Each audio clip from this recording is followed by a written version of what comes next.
Hello everyone, আসসালামু আলাইকুম। কি অবস্থা সবার? আশা করি সবাই ভালো আছো।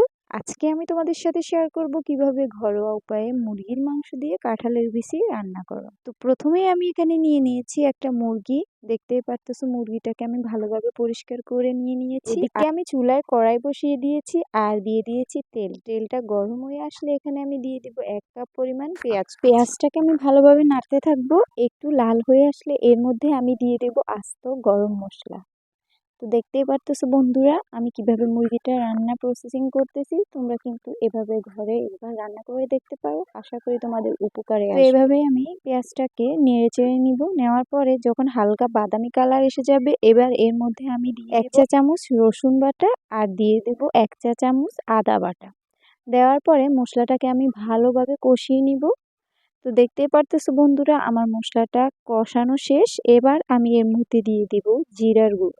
আমি কিন্তু এখানে 1.5 চামচের মতো জিরার গুঁড়ো দিয়ে দিয়েছি। দিয়ে আমি ভালোভাবে নেড়ে চেড়ে এটাকে কষিয়ে নিব। মাংস এগুলো রান্নার সময় মশলাটাকে ভালোভাবে কষাবে, তাহলে তরকারির স্বাদটা অনেকটাই বেড়ে যাবে। তো দেখতেই পারতেছো আমি একটু পানি দিয়ে নিয়েছি যাতে আমার মশলাগুলো নিচে না লেগে যায়। এবারে এর মধ্যে আমি 1 চামচ হলুদের গুঁড়ো, 2 চামচ মরিচের গুঁড়ো আর 1 চামচ পরিমাণে লবণ দিয়ে দিয়েছি। দিয়ে আমি মশলাটাকে ভালোভাবে কষিয়ে নিব। কষিয়ে নেওয়ার পরে এবারে এর মধ্যে আমি মুরগির মাংসটা দিয়ে দিব। তো বন্ধুরা তোমরা দেখতেই পারতেছো আমার রান্নাটা আমি কিভাবে প্রসেসিং করতেছি। তো এভাবে আমি মুরগিটাকে ভালোভাবে নেড়ে চেড়ে মশলাটা ঢুকিয়ে নেব।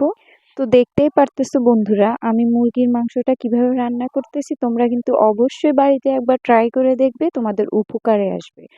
তো এবারে আমি এটাকে 10 মিনিটের জন্য ঢেকে রেখে দিব। এই যে আমার 10 মিনিট হয়ে গেল আর দেখতেই পারতেছো মাংসের সাথে মশলাগুলো কিভাবে মিলে গেছে। তো এভাবেই আমি মুরগির মাংসটাকে ভালোভাবে কষিয়ে নেব। হাফ সিদ্ধ হয়ে গেলে এবারে এর মধ্যে আমি পরিষ্কার করে রাখা কাঁঠালের বিচিগুলো দিয়ে দিব। তো দেখতে পারতেছো বন্ধুরা আমি কিভাবে মুরগির মাংসটা রান্না করতেছি। আর হ্যাঁ বন্ধুরা, তোমরা যারা আমার এই ঘরোয়া রান্নার রেসিপিগুলো পছন্দ করো তাহলে কিন্তু তোমরা অবশ্যই আমার পেজটিতে একটা লাইক দিয়ে রাখবে, তাহলে তোমাদের সাথে আমি আরো অনেক রকম রান্নার রেসিপি শেয়ার করতে পারবো। তো এভাবেই আমি মুরগির মাংস আর কাঁঠালের বিচিটাকে নেড়ে ছেড়ে একটু সিদ্ধ করে নেব। 5 মিনিট পরে এর মধ্যে আমি আলু অ্যাড করে দিব। আলু অ্যাড করে দেওয়ার পরে মুরগির মাংসের সাথে আমি আলুটাকে একটু ভালোভাবে কষিয়ে নেব। কষিয়ে নেওয়ার পরে এর মধ্যে আমি পানি অ্যাড করে দিব। তো দেখতেই পারতেছো বন্ধুরা আমার মুরগির মাংসের কালারটা কতটা সুন্দর এসেছে। তো এভাবেই আমি কাঁঠালের বিচি দিয়ে আমার মুরগির মাংস রান্নাটা শেষ করে নিব।